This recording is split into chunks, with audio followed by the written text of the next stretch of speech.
स्वागत है आप सभी का। आपके साथ मैं हूं स्वप्निल। इस वक्त की सबसे बड़ी खबर सुन लीजिए। सुप्रीम कोर्ट ने बड़ा फैसला सुनाया है। लाल किला हमला केस में सुप्रीम कोर्ट ने फैसला सुनाया है।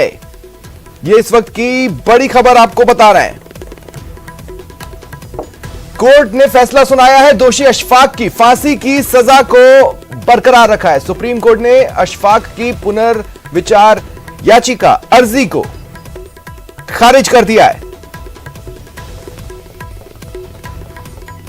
देखिए, ये इस वक्त की सबसे बड़ी खबर आपको बता रहे हैं। सुप्रीम कोर्ट का ये बड़ा फैसला सामने आया है। लाल किला हमला मामले में दोषी अशफाक की जो फांसी की सजा है उसे बरकरार रखा है। तो लाल किला हमला मामले में सुप्रीम कोर्ट का फैसला आ चुका है। दोषी अशफाक की सजा को सुप्रीम कोर्ट ने बरकरार रखा है। अशफाक ने पुनर्विचार याचिका दाखिल की थी, जिसे स्वीकार नहीं किया सुप्रीम कोर्ट ने। फैसला सुनाते हुए, याचिका पर सुनवाई करते हुए सुप्रीम कोर्ट ने यह फैसला सुनाया।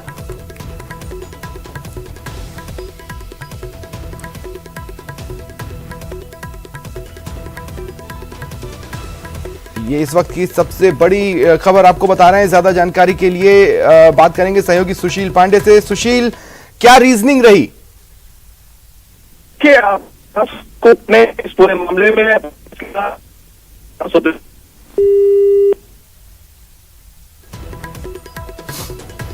लगता है मेरे उनसे संपर्क कट गया है। बहरहाल आपको बता दें कि 2019 में पाकिस्तानी नागरिक अशफाक की याचिका को सुप्रीम कोर्ट ने, पुनर्विचार याचिका को सुनवाई की जो मांग की गई थी याचिका रखकर, उसे मंजूर कर लिया था और उसी पर सुनवाई चल रही थी। और आखिरकार आज ये फैसला काफी लंबे इंतजार के बाद सामने आया है।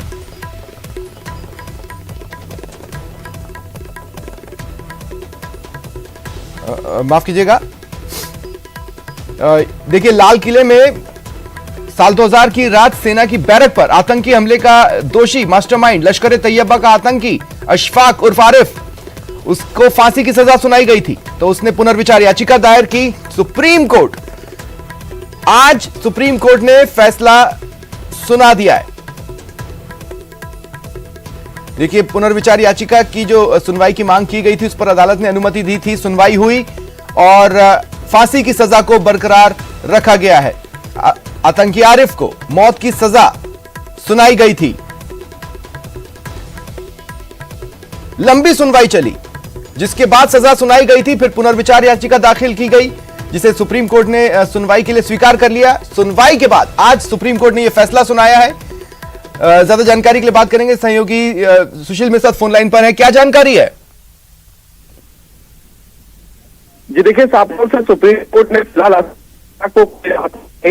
को फांसी की सजा को है। सुप्रीम कोर्ट ने कहा है कि जिस तरह कोर्ट में हियरिंग की बात कही गई थी इनकी तरफ से, और ये कहा गया था कि जो इलेक्ट्रॉनिक एविडेंस है और जो सीआर हैं,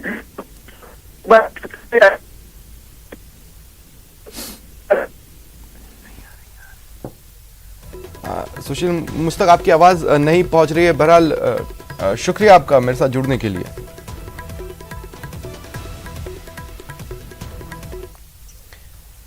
और हनुमानगढ़ से बड़ी खबर है। यहां एक दर्दनाक सड़क हादसा सामने आया है। खड़े हुए ट्रक से कार टकरा गई। हादसे में 2 लोगों की मौत की खबर है। 2 लोग घायल हुए हैं, जिन्हें अस्पताल में भर्ती करवाया गया है। संगरिया में रतनपुरा बाईपास के पास यह हादसा हुआ। घायलों का जिला अस्पताल में इलाज चल रहा है। हनुमानगढ़ से ये बड़ी खबर आपको बता रहे हैं। एक दर्दनाक सड़क हादसा हुआ। देखिए, ट्रक खड़ा हुआ था जिससे कार आकर टकरा गई।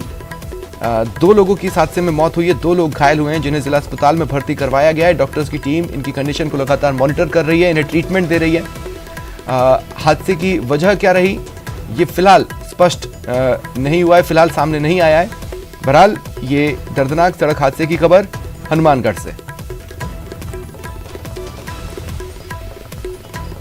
खड़े हुए ट्रक से कार टकरा गई। क्या ड्राइवर को झपकी आई थी या रफ्तार ज्यादा थी और इसलिए वो कार पर अपना नियंत्रण नहीं रख पाया और खड़े हुए ट्रक से जा घुसा, या फिर मौसम वजह रही? जानकारी के लिए बात करेंगे सहयोगी राजू रामगढ़िया से। राजू, हादसे की वजह क्या सामने आई है?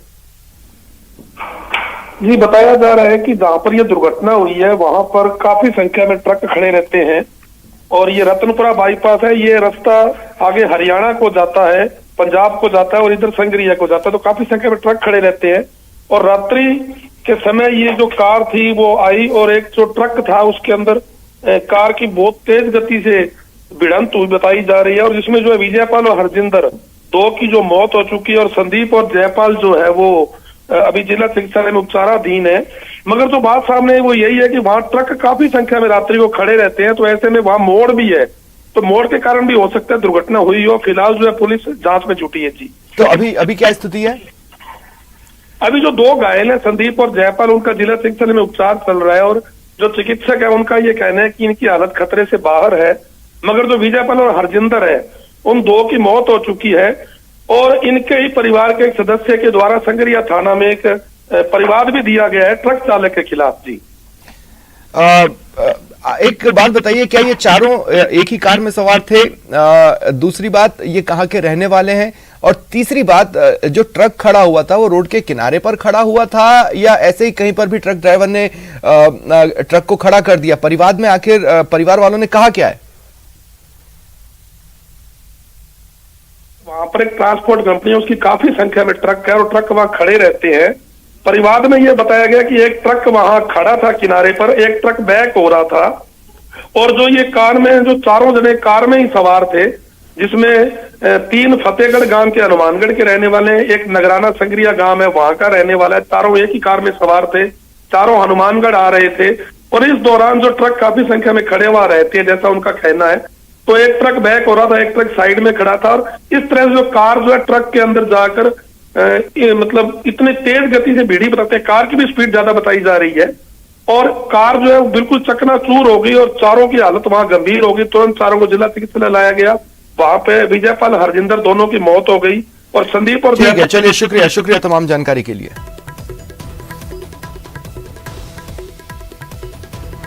और मजदूरों के 2 गुटों में मारपीट की खबर है। खबर हनुमानगढ़ से ही है। यहां मजदूरों के 2 गुट आपस में भिड़ गए। मारपीट में एक मजदूर की मौत की खबर है, 2 अन्य मजदूर घायल हुए। पीलीबंगा के 26 पीबीएम में यह घटनाक्रम सामने आया। मजदूरों के 2 गुट, किसी बात पर विवाद शुरू हुआ जो झगड़े में बदल गया, मारपीट होने लगी।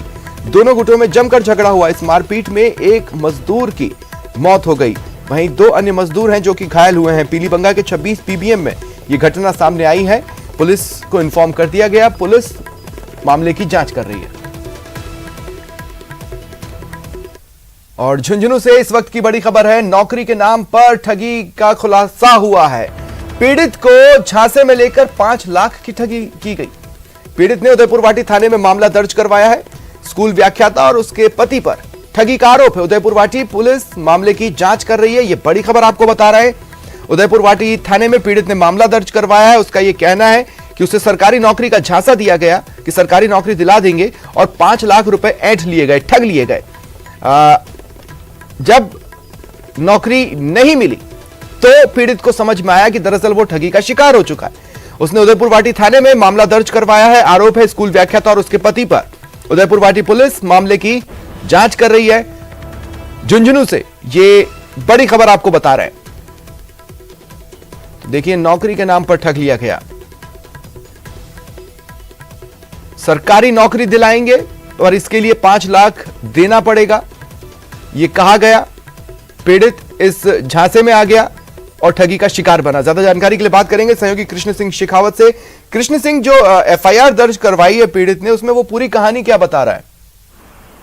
ये पीड़ित पक्ष की ओर से है। उदयपुर वाटी थाने में इसको लेकर मामला दर्ज करवाया गया है और मामले में उसको जो सरकारी नौकरी का झांसा दिया गया है और एक व्याख्याता है और उसके पति ने जो है उसको सरकारी नौकरी वन विभाग में लगवाने का झांसा दिया। इसके बाद ये युवक है वो झांसे में आ गया और फिर उससे 2 बार करके ये ठगी की गई है। पहली बार में उसने 1,10,000 रुपए जमा करवाए उनके खाते में, फिर उसने 3,90,000 रुपए दिए। तो जो पीड़ित पक्ष है उसकी ओर से जो स्कूल व्याख्याता है मोनिका कुमारी और उसके पति है अमित पुनिया, उसके ऊपर मामला दर्ज करवाया गया है और जो उदयपुर वाटी पुलिस है उसने मामला दर्ज कर जांच शुरू कर दी है। जी, तो पीड़ित का क्या कहना है कि वो उसको कब ये एहसास हुआ कि दरअसल वो ठगी का शिकार हो चुका है, और क्या एहसास होने के बाद उसने दोबारा ठगों से बातचीत की कोशिश की थी, तो क्या जवाब मिला?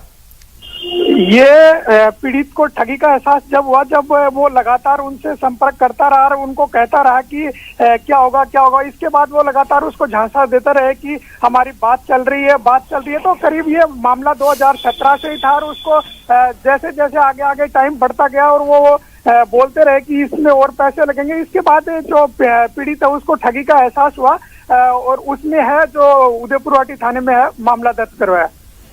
चलिए, शुक्रिया तमाम जानकारी के लिए।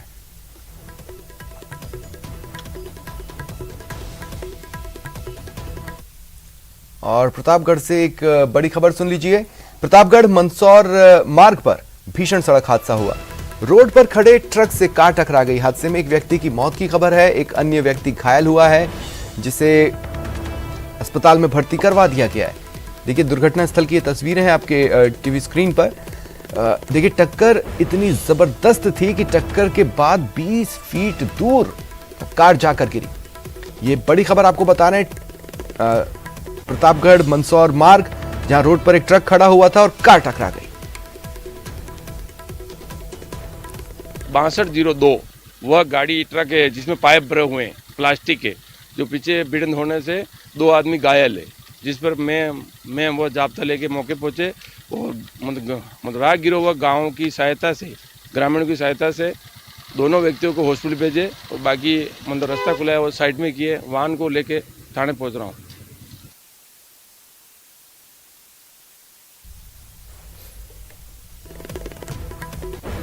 ज्यादा जानकारी के लिए बात करेंगे सहयोगी चंचल से। चंचल, हादसे की वजह क्या सामने आई है? जी, सबसे मैं बता दूं, ये देर रात 12 बजे की घटना है। जो प्रतापगढ़ मंदसौर मार्ग है, तो उस मार्ग पर रात्रि को एक ट्रक, जो पाइप से भरा हुआ ट्रक था, वो खड़ा हुआ था, और इसी दौरान इस ट्रक से कुछ पाइप गिर गए, और ट्रक चालक जो है उसने ट्रक को बीच रास्ते में खड़ा कर दिया, और पीछे से प्रतापगढ़ की ओर से आ रहे युवक हैं, इनकी कार सीधी इस ट्रक से टकरा गई, जिसके चलते हादसा इतना भयानक था कि 20 फीट दूर कार जाकर के गिरी, और एक जो कार सवार था उसकी मौके पर ही मौत हो गई, जबकि दूसरे को घायल अवस्था में प्रतापगढ़ हॉस्पिटल लाया गया, जहां से उसे उदयपुर रेफर किया गया। ये जो ट्रक है, ये जो ट्रक है वो रोड के किनारे पे ही खड़ा होगा ना?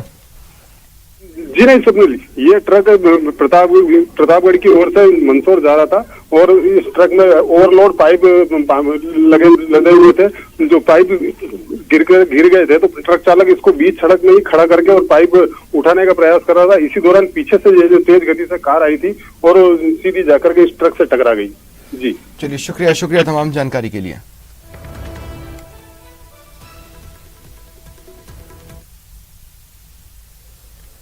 और बढ़ेंगे आगे, एक और बड़ी खबर सुन लीजिए।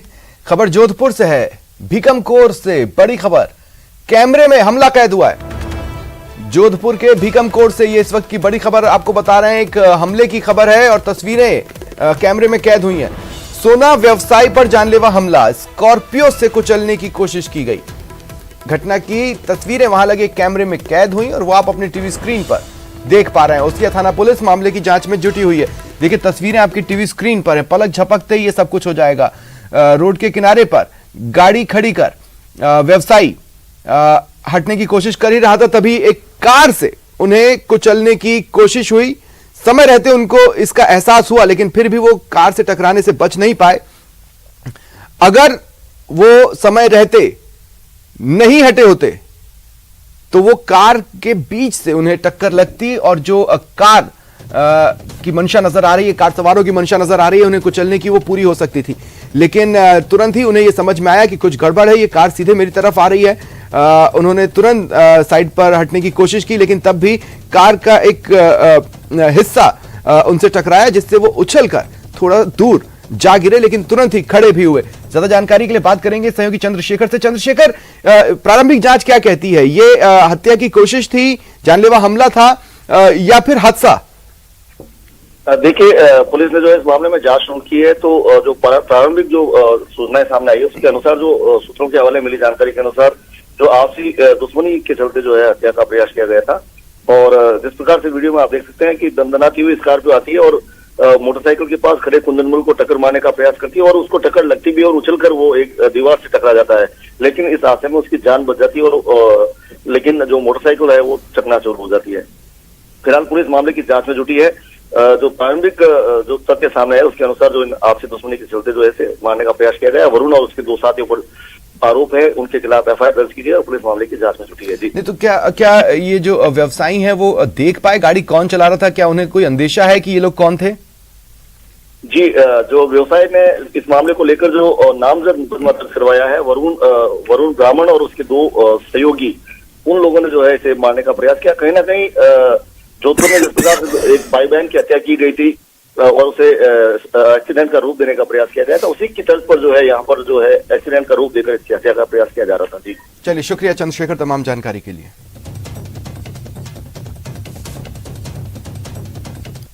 और 12 से एक बड़ी खबर मिल रही है। आज फिर 12 में मंडी में ट्रैक्टर ट्रॉलियों के प्रवेश पर रोक है। 12 से इस वक्त की बड़ी खबर, मंडी में ट्रैक्टर ट्रॉलियों के प्रवेश पर आज फिर से रोक लगी है। नीलामी के लिए लाई गई फसलों को प्रवेश नहीं मिल पा रहा है। 4 किलोमीटर तक ट्रैक्टर ट्रॉलियों की कतारें लग गई हैं। देखिए, आज दरअसल मुख्यमंत्री अशोक गहलोत 12 में आने वाले हैं। उनका यहां पर कार्यक्रम है, इसमें वो शरीक होंगे और इसके चलते कलेक्टर ने ये आदेश जारी किए हैं। हाल ही के दिनों में ये खबर 12 से बार बार आई है कि मंडी में ट्रैक्टर ट्रॉलियों के प्रवेश पर रोक है। आज फिर, हालांकि तब कभी अव्यवस्थाएं कारण रही, कभी कुछ और, लेकिन आज जो इसका कारण है वो है मुख्यमंत्री अशोक गहलोत का 12 में होने वाले कार्यक्रम। ज्यादा जानकारी के लिए बात करेंगे सहयोगी विपिन से। विपिन, क्या हालात बने हुए वहां पर? बिल्कुल, आज जो है ट्रैक्टर ट्रॉलियों पर जो है प्रवेश पर रोक लगा दी है, लेकिन जो हालात थे अल सुबह तक के वो जो थे 4 किलोमीटर मंडी के गेट के बाहर से लगभग 4 किलोमीटर का जो एरिया है वो पूरी तरह जाम था। पुलिस को खासी मशक्कत करनी पड़ी क्योंकि बीते एक दिन पूर्व ही मंडी के गेट बंद रखे गए थे। फिर मंडी में आवक एक दिन के लिए यानी कि कल बुधवार के लिए खोली गई थी, लेकिन जो है कल जैसे ही मंडी खुली, भारी संख्या में पूरे जिले और आसपास के जो क्षेत्र है मध्य प्रदेश का, वहां से किसान ट्रैक्टर ट्रॉली लेकर 12 मंडी की ओर आए। लेकिन सीएम के दौरे के तहत जो है आज मंडी में प्रवेश बंद कर दिया गया। ऐसे में कुछ ट्रैक्टर ट्रॉलियों को जो है पुलिस ने रास्ते में रोका था रात को, लेकिन जब किसानों ने हंगामा बढ़ता गया, विरोध बढ़ता गया किसान नेताओं का, ऐसे में इनको एक साथ फिर अनुमति दी गई लाने की। इसके चलते जो है शहर के मंडी जो गेट था पिछले मेलखड़ी, वहां से घूमते हुए नलका बाईपास होते हुए शहर के जो ओवरब्रिज है, रेलवे ओवरब्रिज, वहां तक जाम की स्थिति थी और अल सुबह करीबन 6 बजे तक यहाँ जो है लाइनें लगी हुई थी ट्रैक्टर ट्रॉलियों की। आज फिलहाल जो है सीएम के दौरे के तहत जाम की स्थिति शहर में न बने, इसके लिए जो है ट्रैक्टर ट्रॉलियों पर फिर से एक बार प्रवेश रोक दिया। ऐसे में किसान जो किसान यहाँ पहुंच चुके हैं, वो किसान जो है वो खासे असमंजस की स्थिति में, उनको परेशानी झेलनी पड़ रही है। किया गया था, कुछ बताया नहीं गया था? बिल्कुल, ये जो आदेश था मंडी बंद करने का, आज जो मंडी बंद करने का आदेश था, ये देर रात निकाला गया जिला कलेक्टर द्वारा। ऐसे में जो किसान जो दिन से ही अपना माल जो ट्रैक्टर ट्रॉलियों में लोड कर चुके थे और वो मंडी के लिए रवाना हो चुके थे, तो जिसकी वजह से समय पर सूचना नहीं मिल पाई, एकाएक मंडी बंद करने का निर्णय का आदेश जारी हुआ। ऐसे में जो किसानों को जो है वो परेशानी खासी उठानी पड़ रही है और किसान कुछ तो क्या प्रशासन की ओर से प्लान भी नहीं सोचा गया? क्या ऐसा कोई डाइवर्जन पॉसिबल नहीं था जिसके जरिए सीएम का कार्यक्रम भी हो जाता और साइमल्टेनियसली पैरेलल ये भी पॉसिबल हो जाता? बिल्कुल, कहीं ना कहीं प्रशासन की लापरवाही कह सकते हैं आप इसको, क्योंकि प्रशासन ने जो है बिना इनके आकलन किए किस तरह का प्रभाव रहेगा, ट्रैक्टर ट्रॉलियां कितनी आएगी, इसको किस रूट से निकाला जाए, ये सब बिना प्रभाव करते हुए सिर्फ ट्रैक्टर ट्रॉली के प्रवेश पर रोक लगा दी। बेहतर होता कि इससे बढ़िया कोई प्लान निकालते या सड़क में डाइवर्जन करते, किसी और सड़क से जो है किसानों को अपना माल बेचने के लिए मंडियों में जाने दिया जाता। चलिए, शुक्रिया विपिन तमाम जानकारी के लिए।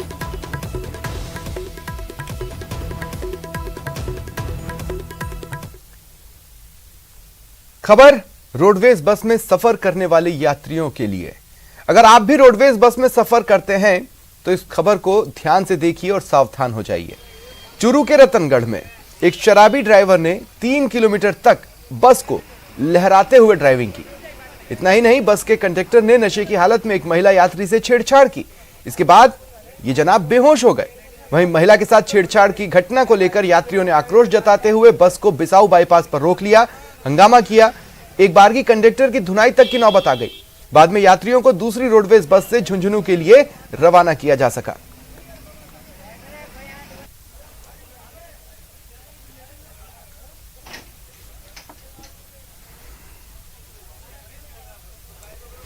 तो देखिए, ये वो बस है।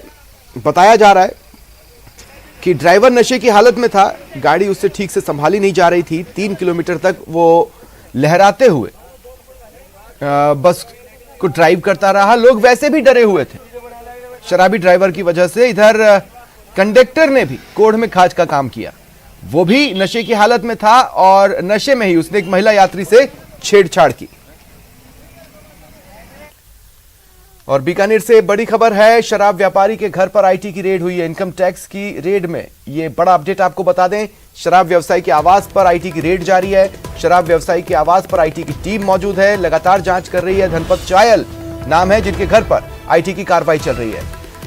राजनीतिक पार्टी का पदाधिकारी भी है धनपत चायल। आईटी की रेड में संकेत मिल रहे हैं, बड़े खुलासे हो सकते हैं। ज्यादा जानकारी के लिए बात करेंगे सहयोगी मनीष से। मनीष, सबसे पहले तो अपडेट्स बताएं। ये आयकर विभाग ने आज सुबह ही अचानक 1 दर्जन जो जगह है यहाँ पर बीकानेर के बड़े कारोबारियों उनकी यहाँ पर दबिश दी है, रेड मारी है। और इस रेड में अब तक करोड़ों रुपए की जो अघोषित संपत्ति उसका भी खुलासा होने की संभावना है। लेकिन बीकानेर के जो सबसे बड़े व्यापारी कहलाते हैं उनमें से एक तो गंगा शहर स्थित 3 जगह पर आईटी ने रेड मारी है, जिनमें से मेन जो मुख्य जो है, एक तो नोखा के झंवर ग्रुप पर छापेमारी की गई है। वहीं पर इसके अलावा जो धनपत जो चायल है उस पर भी आईटी की ओर से कार्रवाई की गई है। मतलब चायल ग्रुप और राठी ग्रुप पर भी लगातार कार्रवाई जो है आईटी की ओर से वो जारी है। काफी संख्या में यहाँ से लेन देन के दस्तावेज और नकदी मिलने की भी सूचना है जो आईटी विभाग के सूत्रों से आ रही है, वो भी जानकारी सामने आई है। वहीं पर सोने चांदी की ज्वेलरी भी यहाँ से बड़ी संख्या में मिली। आपको बता दें कि लगभग 20 से ज्यादा गाड़ियों में इनकम टैक्स विभाग के जो अधिकारी हैं वो मौके पर पहुंचे थे और उन्होंने बिना किसी को कोई सूचना दी अचानक ही ताबड़तोड़ अपनी कार्रवाई को अंजाम दिया है, जिसके चलते वहीं पर जो चाइल ग्रुप का जो एक शख्स है उसकी अचानक तबीयत खराब हो गई। और तबीयत खराब होने के बाद में खुद इनकम टैक्स के जो कर्मचारी हैं, अधिकारी हैं, वो खुद उसको अपनी गाड़ी से अस्पताल में लेकर के जाते हैं। अचानक की गई इस कार्रवाई से पूरे बीकानेर शहर में भी हड़कंप मचा हुआ है। व्यापारियों में काफी चर्चाओं का बाजार गर्म है। आपको बता दें जो चायल धनपत जो चायल हैं ये कांग्रेस के एक पदाधिकारी कहलाते हैं। वहीं पर जो झंवर ग्रुप हैं वहां से जो झंवर हैं वो बीजेपी से नेता हैं। मतलब राजनीतिक कयासों में भी काफी चर्चाओं का बाजार गर्म है, क्योंकि दोनों ही दलों से संबंध रखने वाले ये कारोबारी जो हैं ये व्यवसायी हैं।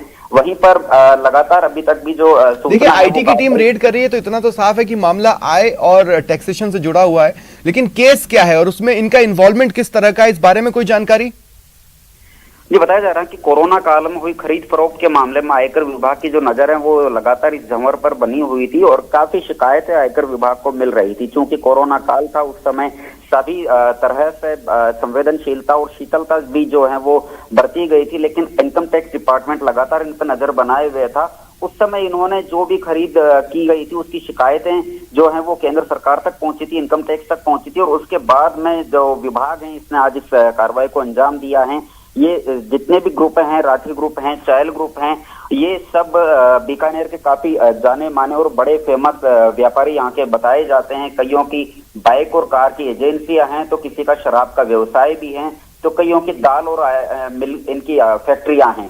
तो निश्चित तौर पर आईटी की जो कार्रवाई हुई है इससे काफी एकदम बीकानेर में व्यापारियों में भी हड़कंप मचा हुआ है। लेकिन अभी तक आधिकारिक कितनी क्या कुछ इनसे बरामदगी हुई है उसकी अभी तक जानकारी नहीं आ पाई है। और जैसे ही इनकम टैक्स की ओर से कोई जानकारी दी जाएगी हम अपने दर्शकों को सबसे पहले बताएंगे। जी चलिए, शुक्रिया तमाम जानकारी के लिए, आप नजर बनाए रखें। और देखिए एक और बड़ी खबर जान ले। दरअसल क्रिकेट सट्टे पर आईटी की रेड चल रही है। क्रिकेट सट्टे पर आईटी की अब तक की सबसे बड़ी कार्रवाई है। राजस्थान में एक साथ 40 ठिकानों पर आईटी की टीमों ने रेड मारी है। बीकानेर के सट्टा कारोबारी पर भी आयकर छापा पड़ा है। बीकानेर, नोखा, जोधपुर में आईटी की रेड हुई है। सटोरिया, सुखदेव चायल ग्रुप से जुड़े हैं इनके ठिकानों पर आयकर की टीम छापे मार रही है।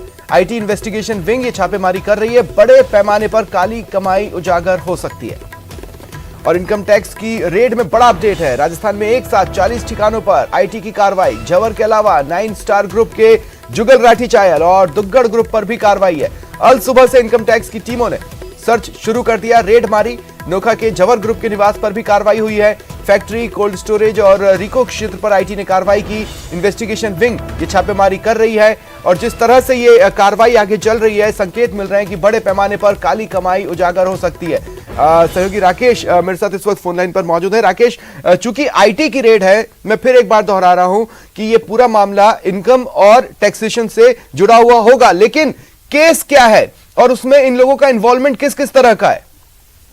बिल्कुल, देखिए, जिस तरीके से ये इनकम टैक्स विभाग ने पूरी जांच की है, इसमें ये एक क्रिकेट का सट्टे का कारोबार करते थे जिसमें बहुत बड़े पैमाने पर काली कमाई आती थी। ये जो काली कमाई होती थी इसको ये कहीं उजागर नहीं करते थे, ना तो ये दस्तावेजों में शो करते थे, ना ही इनकम टैक्स रिटर्न में इसको भरा जाता था। अब काली कमाई से जब इनके पास आई तो इन्होंने बहुत बड़े पैमाने पर उद्योग धंधे, फैक्ट्री, शराब का कारोबार, जमीनों में इन्वेस्टमेंट, शेयर बाजार में इन्वेस्टमेंट, यानी बहुत बड़े पैमाने पर इन्होंने खरीदारी की। जब आयकर विभाग ने जब ये तमाम ऐसी खरीदी हुई, चूंकि आयकर विभाग ऐसी खरीद फरोख्त की तमाम जांचें बैंकों के अलावा राजस्व विभाग से भी लेता है, तो ये तथ्य जब जुटाए और इनके कारोबार पर नजर डाली तो आयकर विभाग के सामने चौंकाने वाले तथ्य सामने आए कि इनका बहुत बड़ा एक गोरख धंधा है, क्रिकेट की सट्टेबाजी से ये जुड़े हुए हैं। तो फिर इनकम टैक्स डिपार्टमेंट ने हाईटेक तरीके अपनाए और चूंकि जो सट्टे का कारोबार होता था वो ऑनलाइन होता था, अंतर्राष्ट्रीय लोग भी इसमें जुड़ते थे, तो इनका जो एक हाईटेक तरीका जो इसके सट्टेबाजी के लिए अपनाया था उसको तोड़ने के लिए आईटी विशेषज्ञों की जांच की मदद ली गई और इस पूरे नेक्सस का पर्दाफाश किया है। अब चूंकि जो सट्टे का कारोबार होता है बहुत बड़े पैमाने पर होता है, कई बड़े बड़े लोग इसमें शामिल होते हैं। ये बीकानेर और नौखा से बैठकर इस पूरे जो गोरख धंधे की कंट्रोलिंग यहाँ से करते थे।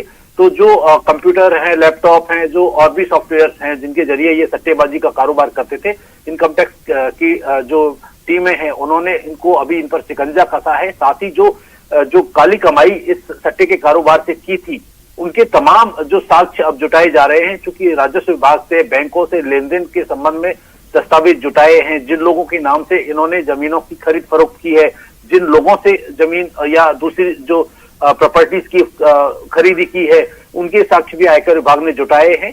तो इसमें कई आयकर चोरी के साथ साथ ये जो पूरा काली कमाई के निवेश के भी एक बड़े जो दस्तावेज आयकर विभाग के हाथ लगे हैं। जांच अभी भी जारी है और लगभग 2 से 3 दिन तक ये जांच चलेगी, जिसमें कई चौंकाने वाले खुलासे सामने। चलिए, शुक्रिया तमाम जानकारी के लिए।